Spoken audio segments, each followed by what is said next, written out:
Hi, I'm Ali. Hi, I'm Katie, and welcome to Mostly Book Talk. In this episode, we're joined by Alison Jewitt from the London Nautical City of London Academy and Amy McKay from Ullswater Community College to talk through the Carnegie Medal for Illustration Shortlist. We haven't done the illustration shortlist before, and I think we really enjoyed going through the picture books and hearing the responses from older children who have been part of the Carnegie shadowing scheme. So we hope you enjoy it.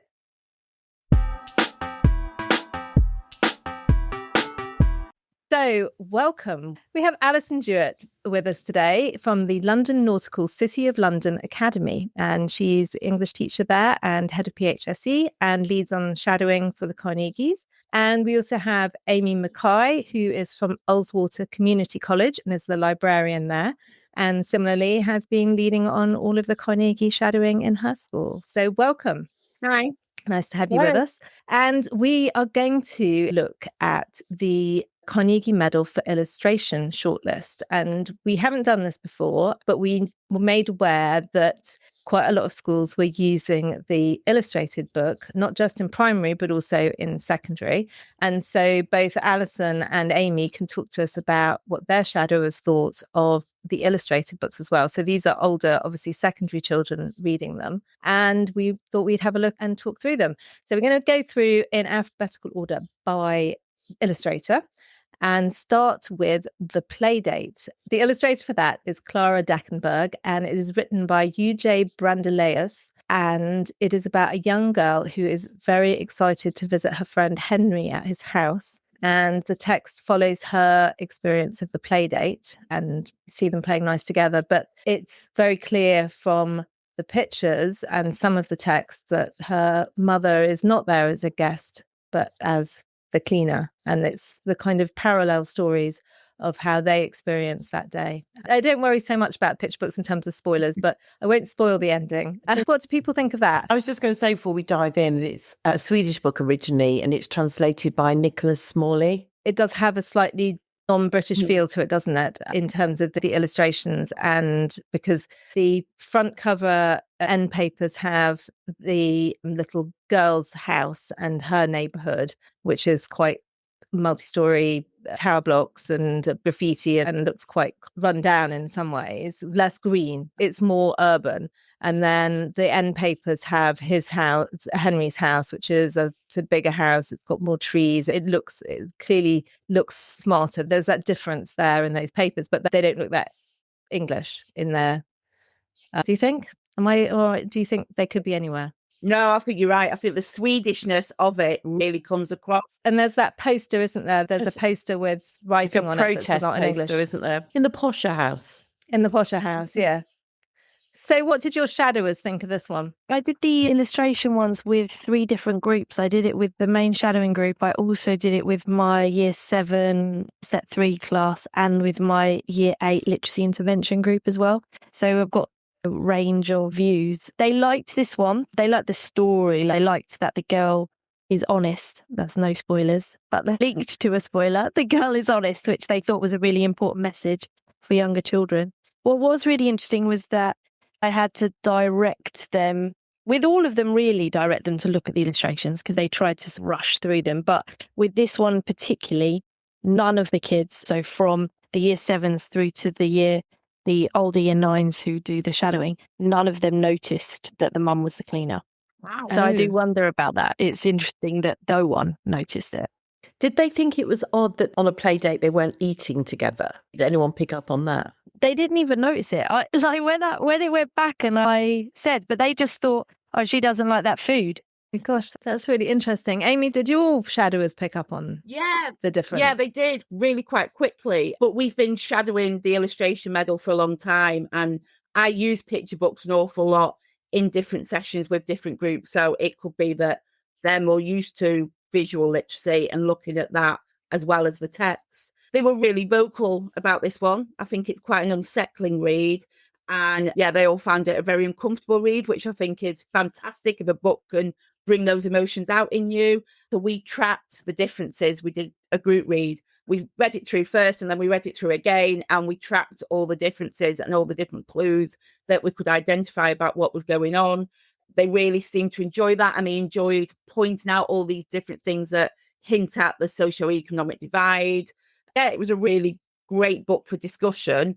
You mentioned the end papers. One girl really liked the end papers, has got a thing about end papers anyway, so likes them when they tell you something about the story and they bookend it.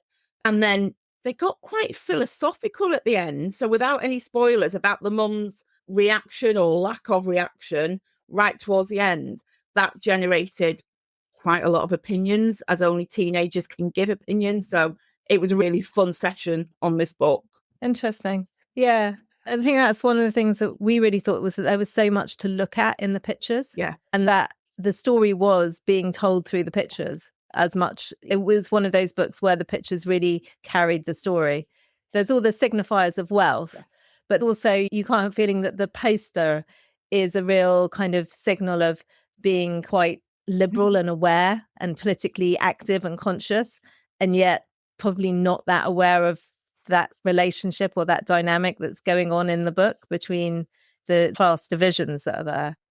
It's interesting, isn't it? It's hard to talk about it without a little bit of spoiling, but I suppose there could have been a conversation, couldn't there, between the little girl and her mum before they left, and she would have probably been able to just have that thing. But I think her mum was too proud to ask. But at no point was that bag of toys offered to them as a gift. So you wonder where those toys were going. Were they going to the charity shop, or were they just in a bag because he had so many toys, they just tidied up? But you think if the little girl had asked for the toy, she probably could have had the toy. Yeah. With that bit, the thing that was interesting with my class was all of the year 7s and 8s, they were all impressed with her honesty, that she admitted that she'd taken something she shouldn't have and that her mum was really understanding and everything. But once I'd pointed out to them that the mum was an employee, then they became really worried about her taking the thing. Then it became about, is mum going to lose her job? Is this this is actually really bad? This isn't like, oh, she's really honest and like she's just been silly. This is now like she's put her mum's job at risk and it's quite serious. There was an interesting change in their attitude once they realised. Yeah. We probably should just say, shouldn't we, rather than skirting around. So in the process of being in the house, the little girl discovers a room which has bags of things which look like they're probably maybe put aside to go to charity or just, as Ali said, surplus. But she takes a robot that she has been looking at and wanting and takes it home with her. And it's a robot that she's been covered in earlier in the book. Yeah, she sees it on the way in, doesn't she, at the toy shop? I think that is interesting. It's like the perspective that you read it from, and that if they were friends and she'd taken it home, it wasn't such a big thing. But because of that dynamic of that power relationship that's going on there, it does become that much more. There are all those questions. What is her mum going to do? Is she going to go back and is she going to just quietly replace it because she knows that they won't have noticed it's missing? Or is she going to say something when she brings it back? What did your kids think, Amy? They were quite funny, really. A few of them just thought that they should keep the robots and just be done with it and she'll get better use of it and all of that. We had big discussions. Some of them really, stealing's wrong, you shouldn't do it. They felt that the mum maybe didn't react quite as harshly as they'd have wanted it to, whereas others were much more laid back and thought, you've got it now, might as well keep it, you got away with it. I did like the style of the illustrations. They're not sparse because they've got quite a lot of detail in them, but they're just quite simple colour ways. And what do you think? Anyone else want to say anything about the art itself? Yeah, I think the illustrations, they are deeply unsettling, or for me they were anyway. The scale that she uses, the use of scale, particularly for the people, looking through it now, it always feels a little bit odd. And the boy's got his head in a certain angle. This is a bit of mixed media. It looks like she's used collage. I found the style of the illustrations really, for me, reflected back the subject of the book and that unsettling, like something's not quite right here feel to it. No, I agree. There's two stories happening, isn't there? There's a kind of surface level popping over to see your friend and then what's actually happening. Yeah. I think it's very nicely told. And the illustrations do a really good job, I think. Yeah. It's where the eyes are looking. The illustrations tell the story more so than the words do. So I think that if we're talking about prizes for illustration or awarding illustration, I think the illustration here actually plays a really important role in the storytelling. It's not just illustrative. Yeah, no, absolutely. So the next book is The Endless Sea, illustrated by Lindo and written by Chi Tai. And that's a Walker Studio book. And it's an autographical picture book telling the true story of Chi Tai's family fleeing Vietnam by boat when she was 3 or 4 years old, told from her perspective. Amy, do you want to start with what your shadow is made of this one? Yeah, this is one of our favourites by far. Everything about it they were really impressed with. Talking about the illustration, there's quite a lot of silhouetting used in the book, and that adds such an ominous feel. So before we even know what's happening, we know something bad. There's a tension building.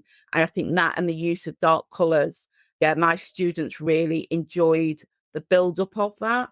And then when they're on the sea, there's so much movement in that illustration. You can almost feel the wind whipping at your face and the rain and the spray.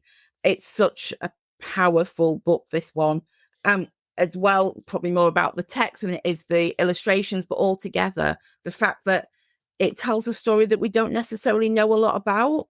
They certainly don't cover Vietnam in the curriculum at my school. And even if they did, I don't think we would be covering post-war Vietnam and the plight of the people then. And I think it was fantastic for starting that conversation about hidden histories as well. And of course, just the need to be empathetic and show compassion and a little bit of understanding. Yeah. And it's also a refugee story that shows that actually we've had refugees. It's not a recent phenomenon. It should not be seen as something that is merely happening now. It's been happening for many decades. Yeah. Alison, how did your shadowers react? They found this one tricky because obviously when we first started talking about the prize for illustration, and I took out the books, and a lot of them look like they're for much younger children. And because I was doing it with literacy intervention groups or lower set in year 7, they were worried that I was giving them books like baby books, like that was all they could do. And this one was an interesting one for them because it was the first one out of the group that they looked at that they felt actually wasn't for babies, even though their first look at it made them think it was. They also didn't realise until right at the end when she writes that it's autobiographical. They didn't notice that obviously throughout, but they also didn't think it was set at another time. They thought it was now. So that was really interesting. Like you're saying that it's a sort of a timeless story. They thought it was now, that this is what happens now anyway. So they recognised that as a kind of human story. And so then that part where they found out it was autobiographical was really interesting to them. Interesting that it's a story from all time, but also interesting that someone who's had that experience also is writing such an interesting book to them.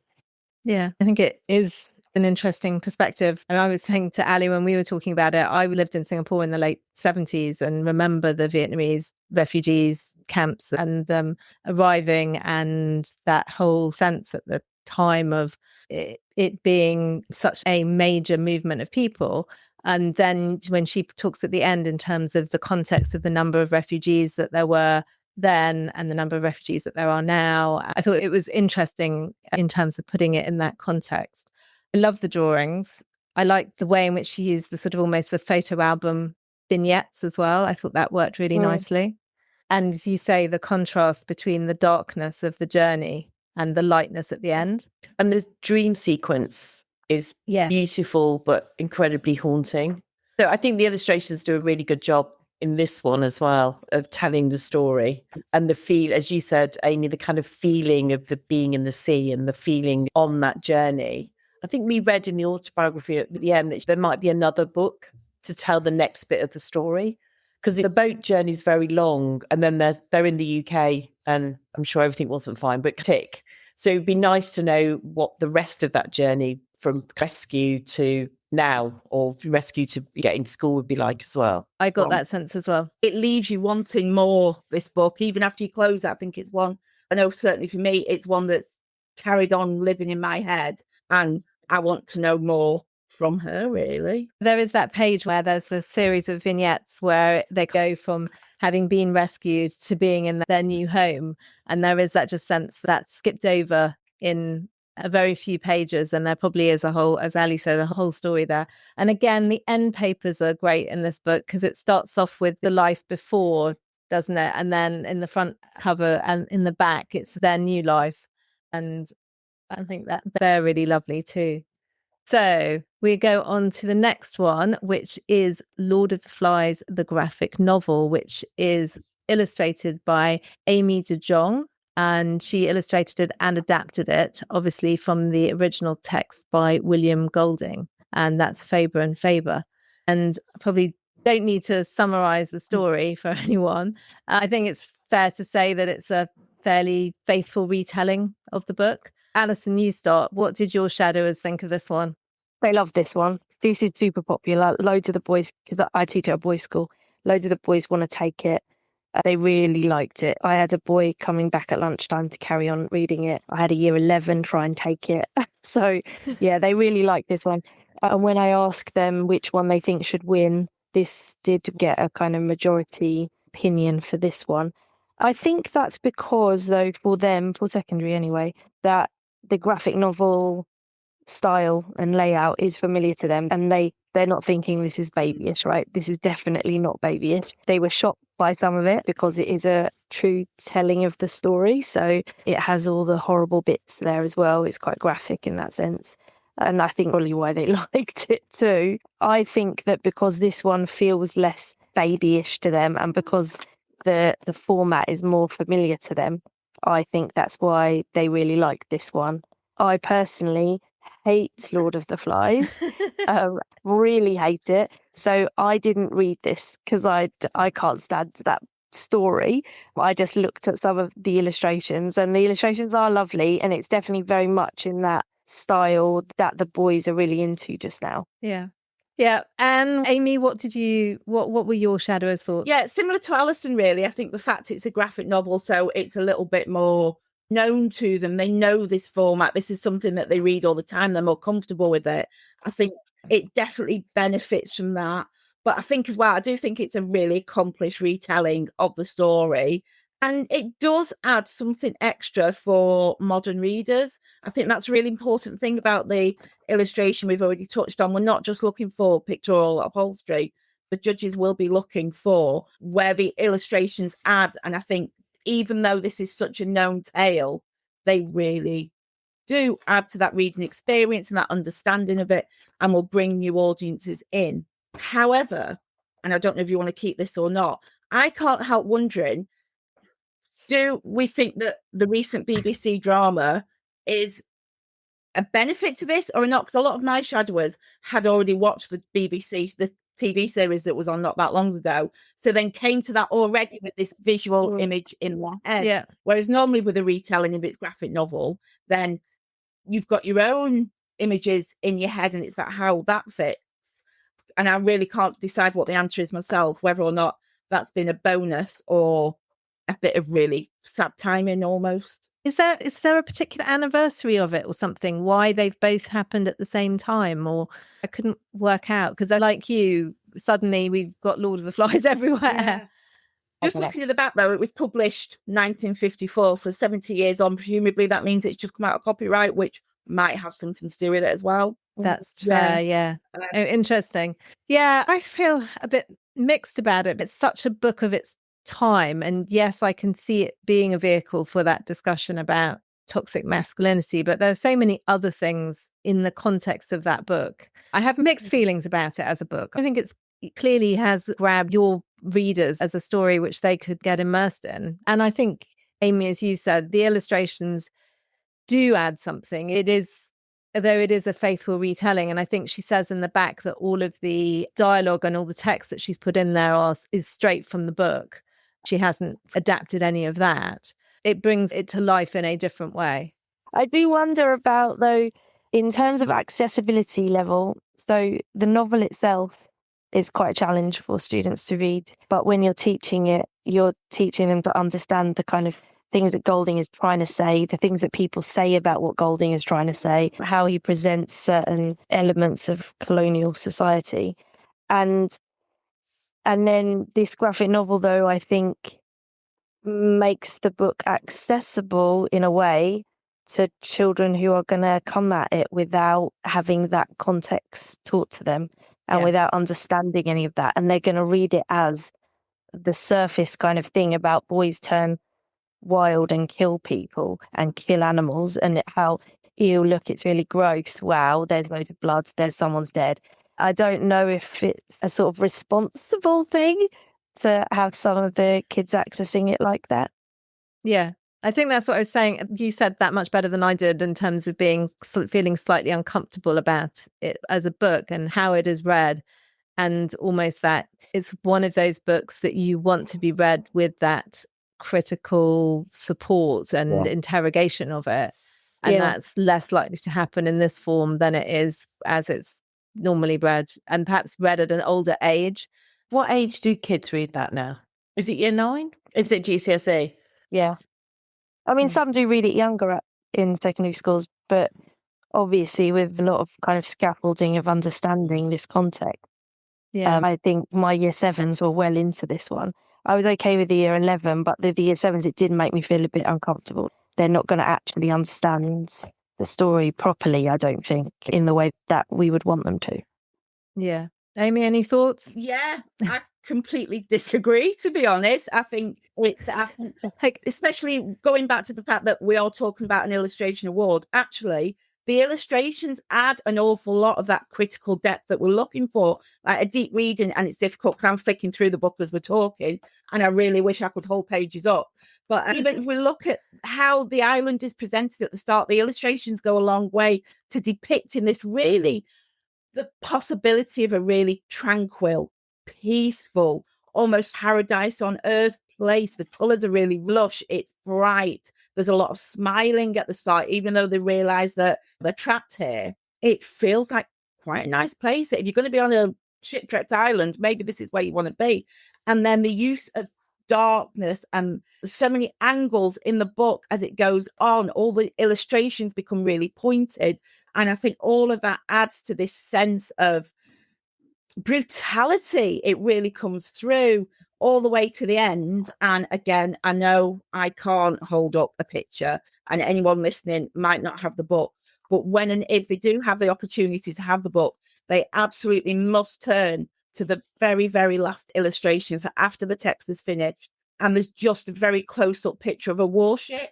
And for me, on the closing of that book, and that feeling when you close that cover and you sit back and you reflect, and you might reflect for 5 seconds, you might reflect for the next few days, that to me encapsulated so much about our society now and our approach to things and the futility of war. I genuinely think that the illustrations in this book do an awful lot to bring it to life and to bring it to a new audience and to encourage them to be critical readers. The other example that I really wanted to share is when the adult arrives at the end. I don't really know how she's done it, but she manages to make these same faces that we've now travelled 300 odd pages with. All of a sudden, they all age backwards. They go to being children again. The whites of their eyes look so much clearer. Their eyes are bigger. And just that return to innocence, maybe, and stepping away from what they've come. Yeah, I think it's brilliant. It's something that I'm really pleased to share with any of my students. Yeah, I totally get you with that page. As you say at the end, it is enormously effective where they suddenly do go back to being children. Yeah, I think it's interesting that we've seen it in different ways. And did you see your young people, your children who read it, the pupils who read it, did they see and read it in that way? Mine, yeah, absolutely. We shared some of the pages first in the group. We used a visualizer to share some of them. And then those that have gone away and read it, yeah, they really did respond to it. And quite thoughtful readings. I think maybe the difference might be, though, I'm doing this as a book club, so I'm not looking for it as a teaching material. I'm looking at it from the eye view of, is it what's the reading experience? And that's where the judges are looking, as opposed to how is this going to be a teaching tool? And as a reader's experience, I think it offers an awful lot. I think probably part of my problem is because I don't like the book anyway, and I don't like it being taught, and I think it has a horrible message about boys because I teach at a boys' school. I really don't like that. And so I think maybe it's hard for me to get past that when I'm watching them gleefully reading it exactly in the way that I'm like, no, boys aren't inherently like that. Please stop. that maybe I'm just projecting my own issues with the book onto this, because of course it is great if kids are engaged, and I want them to be engaged and I want them to read it, and maybe they will get a different message out of it than the one I want them to get. But I think my problem with Lord of the Flies is too big for me to get over, and that's where my fears are for this being so popular with the boys at school. Yeah. Well, we all bring our own baggage, don't we, to all of our books? Absolutely. And I think going back to the illustration, it does work really effectively in terms of bringing the book to life. And as it's been said, opening up to another audience. Shall we go on to the next one? Shall I do that one? Yeah. So the next book is The Sleeper Train by Baljinder Kaur, written by Mick Jackson, and again published by Walker. Walker have done really well in the illustrated prize this year. So it's about a little girl and her family aboard a sleeper train in India, setting off through the night towards their destination. And she's just too excited to sleep. So we get her take on the journey. Amy, do you want to go first with this one? Yeah, my group it's not their favourite, but they've responded well to it. I think there's a great use of colour in this. It's a really vibrant read. They've enjoyed that. We did some activities. So because I do a few different shadowing groups, but I try to, as much as possible, we don't just sit down and talk about the books. We do activities on them. So the activity we really enjoyed from this was charting some of the different places that we've slept. So looking at where the weirdest places we've slept are, and our favourite, the ones that we don't want to return to. So it brought out really fun activities in the book club to bring the book to life for them. Illustration wise, I think it makes really, really good use of cultural motifs. There's an awful lot to explore.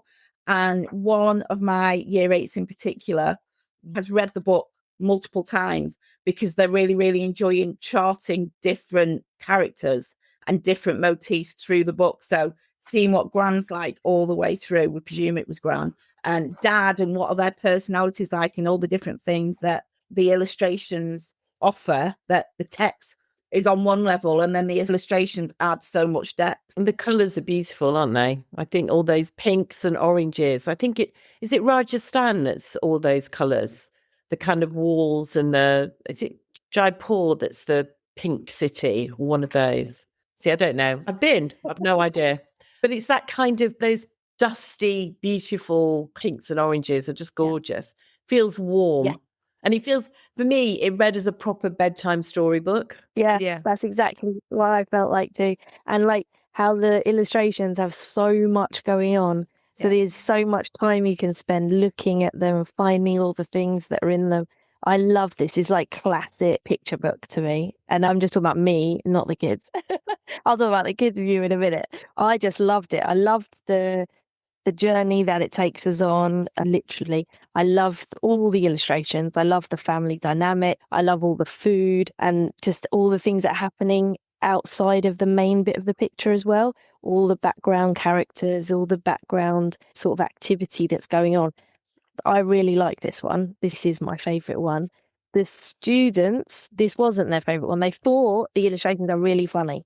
They love the illustrations from that perspective. They love the kind of exaggerated features on some of the characters in it. They thought that was really funny.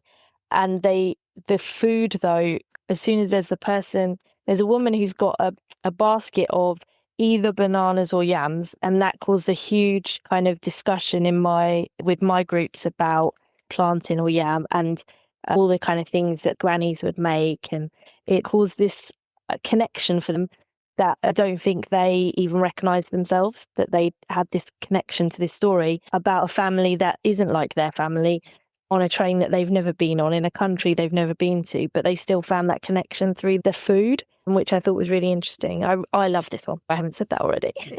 Don't think we know this one is your favourite. I really liked it too. I think that, as you've all said, the colourway is so distinctive. It's pink and the oranges, and it's muted, and it, as Ali said, a bedtime story that, because as it goes through all the different places to sleep, that is like that really natural prompt to have those conversations about where did you last sleep and all of those kind of things. But so many things to look at. And that sort of rhythm of a bedtime story where it goes through all of those sleep here. And then you think it's going to get lively again because they arrive at their destination and there's all the meeting and greeting and a whole load of new people. And then the last bit again is, and we go to sleep thinking about the rhythm of the train. And that I thought was really nice. Yeah. And focusing on the illustrations, they do carry the story and add lots to. Yeah, definitely. I love the idea that somebody's gone and focused on individual characters as they've gone through. As well, we've not mentioned it yet, but really it's an example of absolutely fantastic use of the gutter. It really is. Again, I'm flicking through it now, and there's certain pages where the layout is absolutely perfect and really plays around with the perspective a little bit. Yeah, every inch is used, isn't it, in the book to full advantage. They're just beautifully. I don't know how it was done, whether it must have been done, I think, as art and then transferred onto thing. I don't feel like you could make it without actual art materials rather than just being a screen, but I don't know. Yeah, it's hard to tell. Because it feels like even I, who can't draw, could have a go at drawing one of the kind of sunset-y pictures. I was just going to say, we've not really talked about it, but all the resources available on the shadowing website to group leaders. And there is the option there that young people can upload their own artwork that's been inspired by these books. There's some really good examples of artwork from the shadowers that's been inspired by the sleeper train. It's worth looking at. Brilliant. Okay. We'll make sure we link to that so people can see it. Yeah. I was just looking back through, and in some of the leaves, there are little eyes peering out as well. There are just so many little things like that to spot, aren't there? And the person in the sea, are they waving or drowning is the question. Somebody looks like they're running towards them. Yeah, lots going on. So what have we got next? Next, we've got Wildfall. And the illustrator is Kengo Kurimoto, who's also the author. And this is Pushkin's children's books. And this is it's nearly wordless graphic novel that follows a young girl whose mother is clearly grieving and has been unable to leave the house following the death of her mother, the child's grandmother. And we see the girl sort of walking out of the house, taking the dog for the walk, stuck to her phone, and the dog pulls her through into this wooded area where she meets a boy and just slows down and explores what's in the wood. And yeah, I will say this is my favorite. Start out with that. But Alison, do you want to go first on this one? Yeah, sure. Really liked this one. The boys really liked this one. I even had a boy, I took it with me to my detention duty to read it there, and a boy took it off me, as is always the way when I take books like this to detention. And he read the whole thing in his hour detention and was so pleased with himself because he's not a reader, and he read a whole book in an hour. And he was talking to me about it, and even though he's got quite low literacy, doesn't ever read for pleasure, he talked about how he thinks the book is about how nature can help you deal with sadness, which I thought was quite an insightful read from him. And the illustrations are the story, so he's got all that from the illustrations.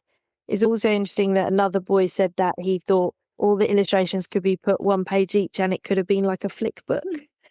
Like you could follow the whole story, flicking through the whole thing, because those cells where it's just have face slightly changing expression in each image, he was like, if you put them all one after the other, this could be one of those. It's called a flick book, right? Yeah. Flip, yeah. Amy, what did you make of it and your pupils make of it? Yeah, we've really enjoyed this one. I think this is an example of why shadowing in schools can be so important and so impactful, because if I'm honest, I don't think this is a book that most of my students would automatically pull off the shelves, but it really has something to say. It's a very quiet graphic novel, and shadowing does that. It introduces us to different titles and different styles that we wouldn't necessarily find ourselves, certainly not books that belong on the supermarket shelves and that. So I think it's a really good example of the power of shadowing. I love a wordless picture book. I really do. I think that's obviously so accessible, but it's also they give you that time to pause. So I think the book format complements what the book's message is, because we do have to pause and slow down to enjoy this book. It's not a book that you can race through, read the text, and then you're done and you move on to the next one. You really have to stop and consider this. And I think that's what the book's urging us to do all the way through. When I was reading it, I was thinking very much, I went on a forest bathing session last summer, and it's really got that feel to it. The whole reader experience is akin to what the book's telling us about, which I thought was very clever. Again, doing activities. We've had some really fun activities. So we did the whole, let's just sit for 5 minutes silently and just watch. And I tell you what, that's... Did you make it through the 5 minutes? We did. I did have some raised eyebrows at a couple of points, telling them silently to do it. But it's really difficult. I found it difficult. So to be a 12, 13, 14-year-old who's always picking up the mobile phone and they're always on to the next thing, actually, it was a really powerful activity, just that. I think she called it a sit spot. And just to find our sit spot and stop, it was almost like, I suppose, early meditation for them. We liked the stargazing pages once Mum does come out and they're looking at the stars. There was so much potential there for different activities and different ways to bring the book to life. It's definitely a book that, I suppose, draws the reader in. It doesn't draw, it invites the reader into the story and really, I think, encourages us to to appreciate the natural world and to enjoy it and to recognise all the healing qualities that it offers us. Where I'm based, I'm in Cumbria, and we're just a few miles really from the Lake District. So a lot of our students are very used to living in the natural world, and that's what they're surrounded by, and a lot of farmers and villages and all of that sort of thing. So it's a book that really spoke to them and encouraged them to get out and appreciate everything that they've got on their own doorsteps. Well, kind of in response to that, what was really interesting about it is that because it isn't in a countryside setting, right? It meant that for my students too, there's that they can see that they can find that nature everywhere in London too, that it's everywhere. Yeah. Yeah. And taking the opportunity to just stop and be, and is a message for all of us, isn't it? Just get off your phone and go for a walk. That's it. Go and see what you can find in the world. Yeah, absolutely. Yeah. It reminded me of some of Anthony Brown's books as well, the kind of disappearing into forests and the stories there and all of the things that if you're quiet and still enough, you can see and discover and open your mind up to. And yeah, I really liked the fact that it was wordless. I'm also a fan of wordless picture books, and just the way in which it's very two-tone in terms of the pictures. There's nothing noisy in the pictures in that sense. The pictures are that quietness as well, but there's so many little details and things to find, but they sort of work on different levels as you go through the book. And I like that idea of the flip book and that you could flip through it because they are very much sort of capturing single moments. So you've got this moment with a bird, the moment when the deer appears, the moment when she sees the boy. There are lots of little moments that all add up to the story. I really like it. Me too. It reminded me as well of The Arrival. The colour. The colouring ways of that kind of slow down journey of where you're going. Anyway, it's great. I think it's really good. Just one more thing I thought that I wanted to share. We've talked about some of the previous books about the end papers, and the end papers in this are very different because there's not an awful lot going on. But actually, what they do, because we do have those sepia tones running throughout the book, the rich, deep, not quite bright, but a really rich yellow of the end papers, it creates, as you're going through the book, you've got that feeling of hope there as well, coming through the colour association. And then just the very, very gentle blossom branches creeping in from the top corners. I think this is an example of simple end papers that are still very skillfully done. They're still part of the story. Yeah. No, that is true. Cool. And on the front, there is a sort of very subtle touch of purple and a bit of yellow in there as well, because the title is actually in the same yellow as the end papers. Yeah. But there's a very, very light bit of colour at the bottom of the front cover, which isn't obviously in the deeper illustrations. So anyway, really like that one. Go on to the next one. Next book is Freedom Braids, illustrated by Eva Moses and written by Monique Duncan, and the publisher is Lantana. And it's inspired by the true history of enslaved African women in Colombia who encoded escape routes, warnings and maps in elaborate hair braiding patterns. And it follows the story of young Nemi working daily in the sugarcane fields. So what do we think about this one? Alison or Amy? Do you want to start on this one, Yeah, Amy? can do. Oh, first of all, the subject I found really interesting, that whole hidden histories again, that I didn't know that this was a thing, that there were stories and messages contained within the different types of braiding and cornrows. So I love that. I love a book, especially a picture book, that can teach us, any of us, something. Illustration wise, I think there are examples of really real greatness. There really is. There are some outstanding qualities to it. I'm not sure that travels all the way through the book. I think on some pages it does fall into just being pictorial upholstery, but where it's done well, it is done very well. There's a nice use of light and shadow. Again, perspective is used really interestingly, and layout is quite dark, a lot of the illustrations. So the use of layout to give the text space, that works very well and is cleverly done. I'm just not quite convinced that as a whole it's as strong as some of the other options. Yeah. Alison? My students love this one. As soon as you open up the first page and you've got all the pictures of the different hairstyles, then there was a lot of discussion started immediately about hair, about getting your hair done, about that whole experience. Then as you're reading it, I think it's only the second or third page where the people are having their hair done. Again, there was more discussion there.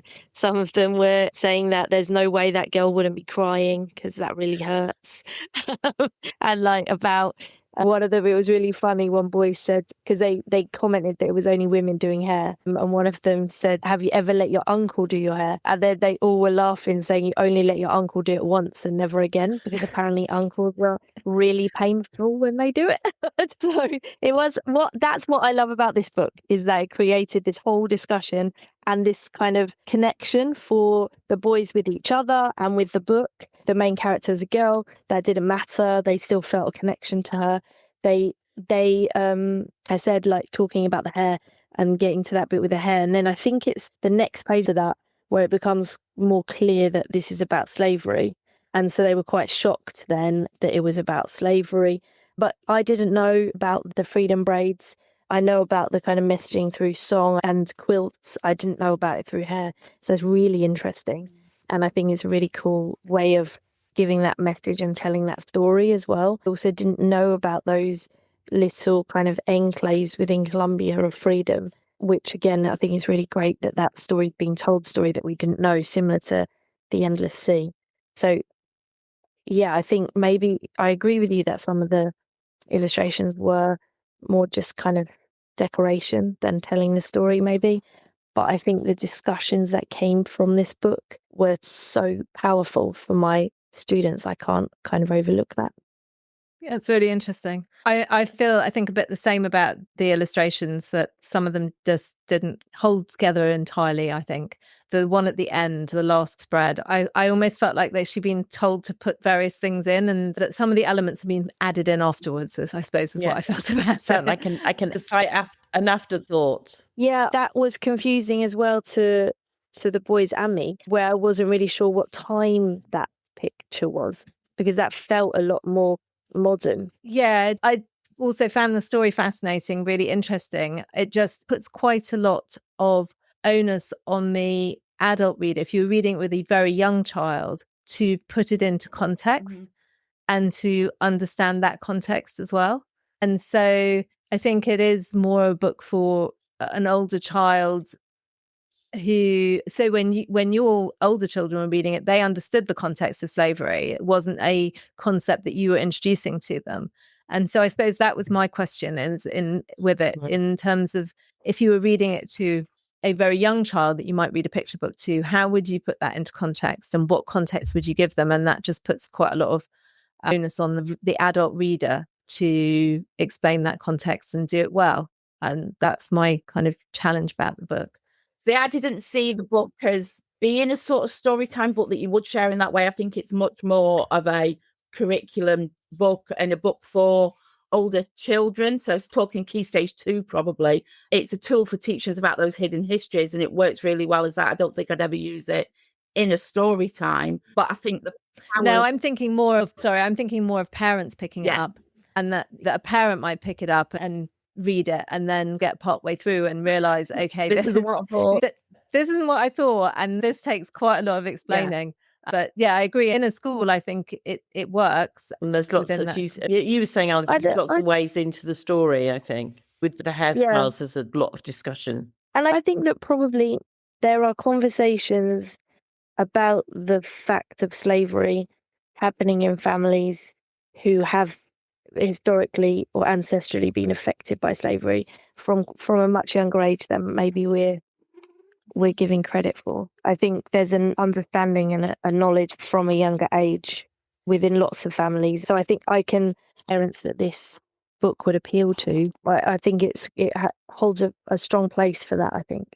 Yeah, I think that's fair. I'm sorry, Amy, I interrupted you. I think what I was thinking was, as a celebration of black hair, then it's really, really powerful. And I think the story it tells is very powerful.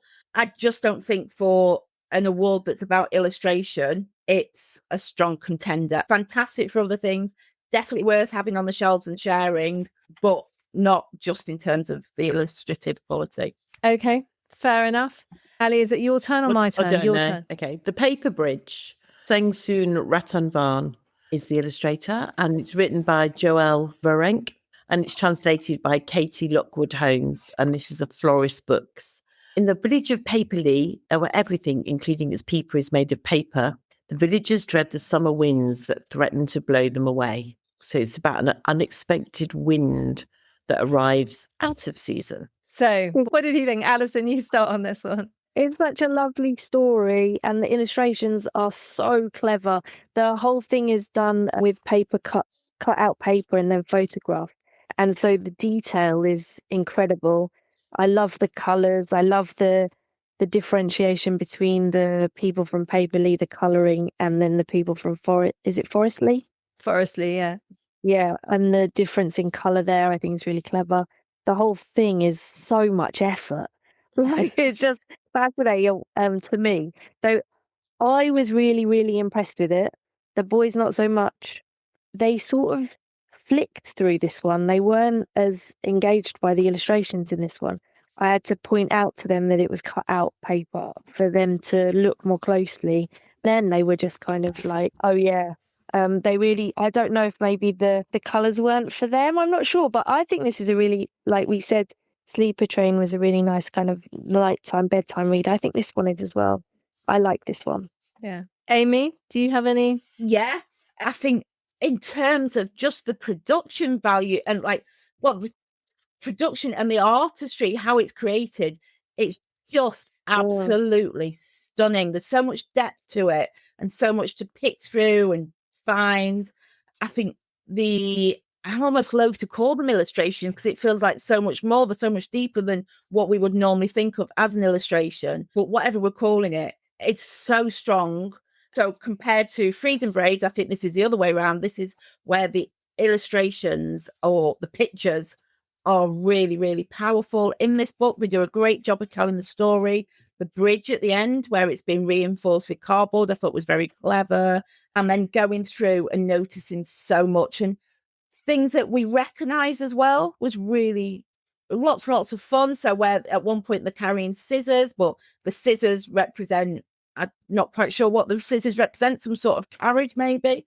But that inclusion of recognisable things, it's just genius. Talking of genius, it does say at the back, which blows me away, that the artist, she taught herself this kirigami to illustrate this book. Mm-hmm. So presumably this is her, well, she's taught herself, this is her first creation. I'm sure there's lots of practice involved, but how incredible is that? Because I tell you what, we as shadowers have tried having a go at kirigami. It was very fiddly. It was very frustrating. We had a great time, but none of us were very good at it. I think it's incredible what she's achieved. It is incredibly intricate, isn't it? And it must have just taken hours to do. And I agree, there is so much to find in each of the, I don't know, they're not illustrations, aren't they? They're like almost like a diorama, aren't they? The way that she's built them they're built in boxes, aren't they? With different, the perspective is with the different bits of cut out paper set at different points in the box and then photographed. And Yeah, and they are very much part of the story and move the story on and add stuff that isn't in the words. I'm interested that I can see the reaction of your students, Alison, that they, once they clock them, they went, oh yeah, okay. And then, because it probably takes a slightly different way of thinking about it in terms of once you've spotted how she's doing them, you can't help being just a wonder at the detail that's been included and then get sucked into them. But I can also see that they're so detailed and fine that it's not blasting out of the page at you. Ali, what did you think?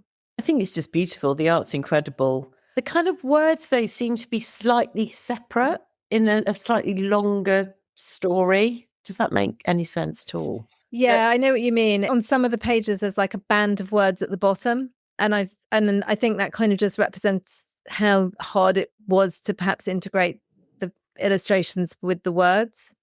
So there's a kind of story and the beautiful illustrations. And I don't know if they totally work together like they do in some of the other stories, some of the other books that we've talked about. As an illustration piece, though, it's phenomenal. But I just wonder if that, when you're talking about some of the other books we've talked about where the illustrations tell the story, I'm not completely sure how this matches together as well. Yeah. That's Any other controversial, thoughts? No, I think the illustrations do add to the story and they do carry parts of it. I think there is just, in terms of how it's been put together, there you are conscious once you start looking at it that the words and the pictures are separate. Whereas we're going to go on and look at wiggling words where the pictures and the words are literally all together. And in some of the other books, they are much more kind of integrated.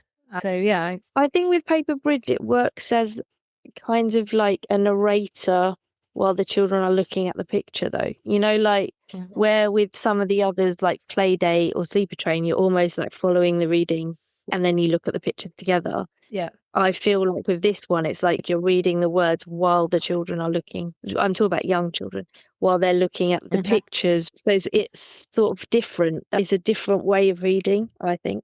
Yeah. No, I can see that. I was just looking up there, make sure I got the name right. Jeannie Baker. I don't know if anyone's come across her books. They tend to be wordless and very, very similar in crafting to these. So about using different objects to build up a wider picture. There is something, I don't think she doesn't use kirigami, but there's definitely a feel to them, which would be somewhere to, like that idea I always find with shadowing, that we've read that book and then the winners are announced, but actually we want some sort of legacy. And the legacy here might be that we then go and look at other books that use this sort of artistic style. I think I agree with Ali, though. Like, I can't get over the skill and the artistry of what she's created. But in terms of the illustrations having a synergy with the text and like adding to the reader experience, other than just awe at what she's created, I'm not sure that they do an awful lot. They look really good and I'm very impressed. Yeah. Anyone can create this. But there is a but. Yeah. I think we'll feel a bit of that. But okay, final one. We have Wiggling Words, which is illustrated and written by Kate Royf. And the publisher is Two Hoots. And it is the story of a child who desperately wants to read a book to the end, but the letters keep wiggling and jiggling and jumping about. And she gets very frustrated. And they tip a mountain of letters out of the book and then starts playing with them creatively and discovering them in different ways. And then discovers that she can build stories and things out of those letters. So this is literally the letters and words of the book being part of the illustration. Amy, do you want to go first on this one? What did you think? What did your shadowers think? Yeah, so clever, this one. I think this is a really great example of synergy between the text and the illustrations working well, and the power that picture books can have to engage, but also to reflect either our own experiences or allow us to view and understand other people's experiences, really with very little text. There's a fantastic use of colour. I really like, and it's probably a really small thing, but I love that the font that she's used for the text is also dyslexia friendly. I think it's those sort of attention to detail that make this a really successful picture book. I love the bit at the end where there's a castle and it's made out of the letters of home. There's a book pile, or there's a book on a massive pile of letters, and you can just see at the top that there's a book on top of there. And it really captures that idea of sometimes books feeling completely dense and that inaccessible, and we just can't fight our way in. And this book absolutely allows us and helps us to fight our way into books for those people who might not find that easy normally. Yeah, it's fresh, it's unique, very good. Yeah. Alison, your views? I had boys in the year 7 group who said that it was about them. And then in the year 8 group, one of the boys said it was about him, and then had a conversation with other students saying, this is about me because I have dyslexia. And then the other boy was saying, me too. So it had this weird empowering thing that, you know, that books can have.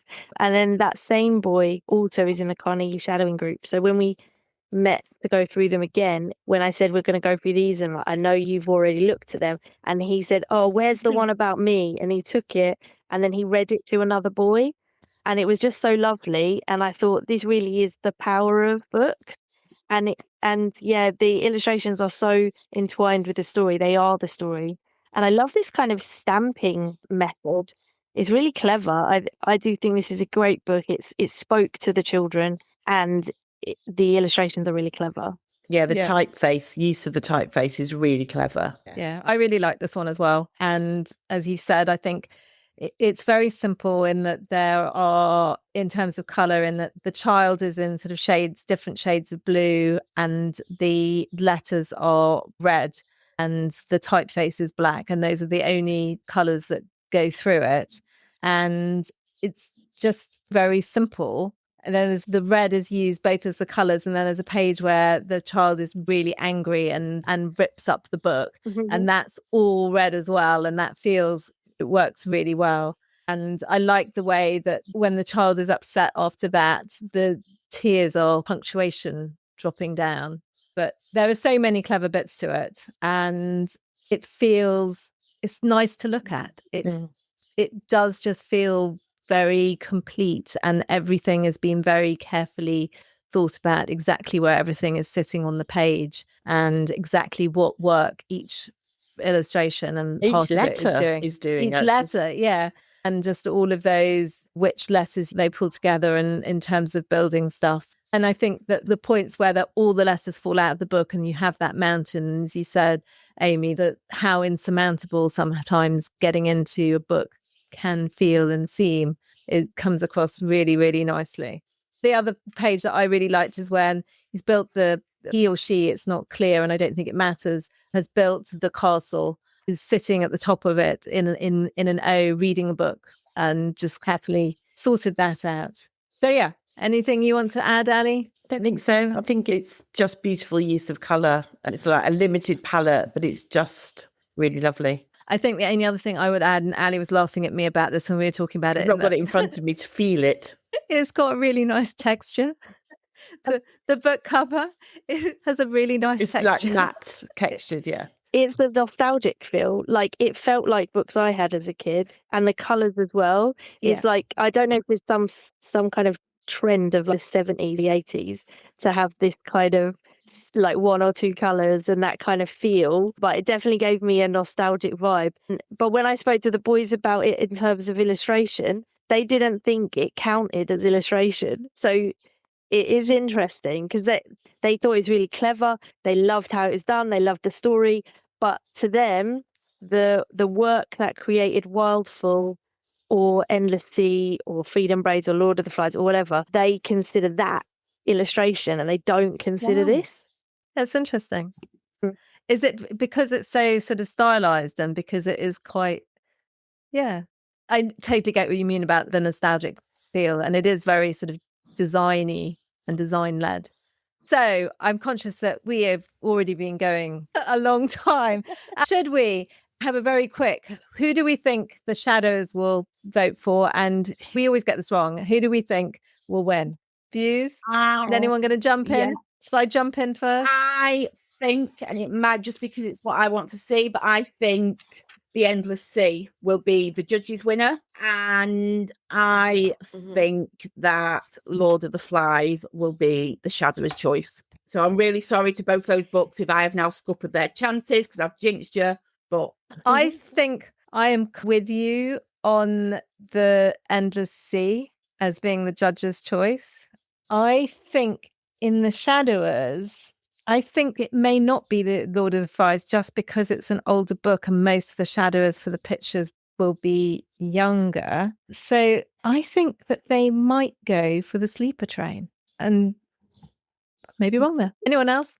I'm also going for Sleeper Train as Shadower. Sleeper Train or Freedom Road. And I agree it's going to be Endless Sea from the judges. I do think it will be. But I want it to be Sleeper Train, so I'm going to say Sleeper Train. I'm putting it into the universe. I think you're right. I think it will be the Endless Sea as the judges' winner. I wonder if Wildful might do it for the Shadowers because it has that graphic novel feel, and the younger ones would read it as well as the older ones. I don't know. Yeah, you might be right. I would be very happy with that. We're rarely right. No, we're rarely right. And I really like the Playdate as a book, and I think in a year without the Endless Sea, the Endless Sea, the Playdate might have won the judges. It may still. But you know what I mean? I feel with both those in that the Endless Sea this subject matter will trump the Playdate. What do I know? Yeah, I think also just the illustrations in that show lots of different levels and tones and different approaches and work with the story in different ways. I think is probably why the Endless Sea is, I think, the strongest one in terms of illustration. But who knows? We have never, Alison, you were right on the writing last year. We haven't done pictures before, so the illustration, so we don't know. So thank you very much. There are lots of information on the Carnegie website about how you can access the books and the shadowing. Obviously, if you're not doing it this year, sign up for next year. And the announcement is on the 23rd of June. So you can look out then to see how wrong or right we are. But it's a great shortlist and lots of things there to enjoy. So thank you.